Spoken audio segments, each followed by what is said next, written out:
নষ্টচন্দ্র বোঝাতে গেলে প্রথমে নষ্ট কথার অর্থ হচ্ছে কোনো কিছু খারাপ হয়ে গেলেই তাকে নষ্ট বলা হয়।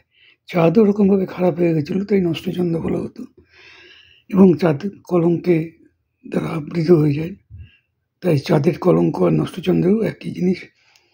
পুরাণে বলা আছে যে একটা সময় গণেশ চতুর্থী, ভাদ্র মাসের যে গণেশ চতুর্থীর আগের দিনকে কুবের মহারাজের আমন্ত্রণে গণেশ গেছিলেন তার বাড়িতে ভোজন করতে, এবং সে ভোজন শেষে যখন সে ফিরছে তখন তার যে বাহন মুশিকের পিঠে চড়ে ফিরছিলেন, মুশিক চলতে গিয়ে হঠাৎ করে আস্তে লাফ দেওয়াতে গণেশ পড়ে যায়, এবং পড়ে যাওয়াতে চাঁদ সেটা দেখতে পেয়ে, সে চাঁদের নিজস্ব একটা গর্ব ছিল সুন্দরের, চাঁদ সেটা দেখতে পেয়ে সঙ্গে সঙ্গে হেসে ওঠে।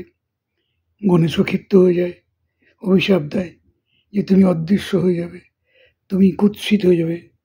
এই বলাতেই এমন একটা অবস্থা হলো, সঙ্গে সঙ্গে সেই দিনকেই গণেশ এই অভিশাপ দেওয়ার ফলে চাঁদ কিছু হয়ে গেল, বিলুপ্ত, অন্ধকার হয়ে গেল।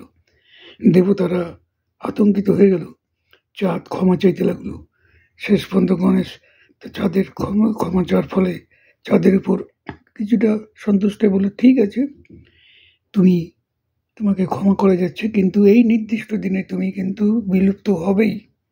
অর্থাৎ সেই দিনকে তুমি তোমার উপস্থিতি থাকবে না, তুমি অন্ধকার হয়ে যাবে।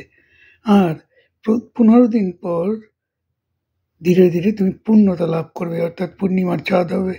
আবার ধীরে ধীরে তোমার চন্দ্রকলার মধ্য থেকে ধীরে ধীরে ক্ষয়িষ্ণু হতে হতে 15 দিনের মাথায় গিয়ে অমাবস্যাতে তুমি বিলুপ্ত হবে।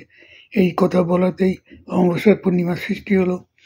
আর এদিকে চাঁদের গায়ে কলঙ্ক লাগলো।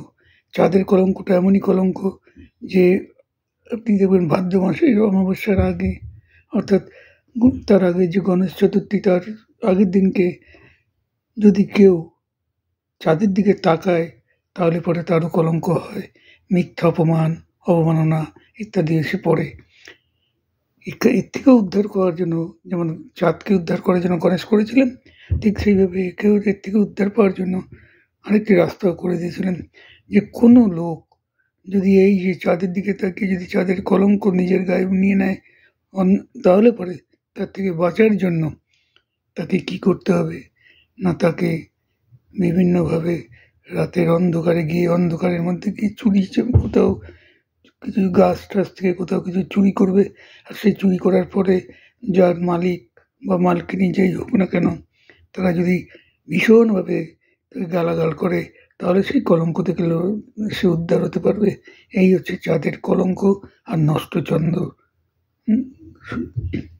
যদি ভালো লাগে তাহলে একটা লাইক দেবেন, একটু শেয়ার করবেন।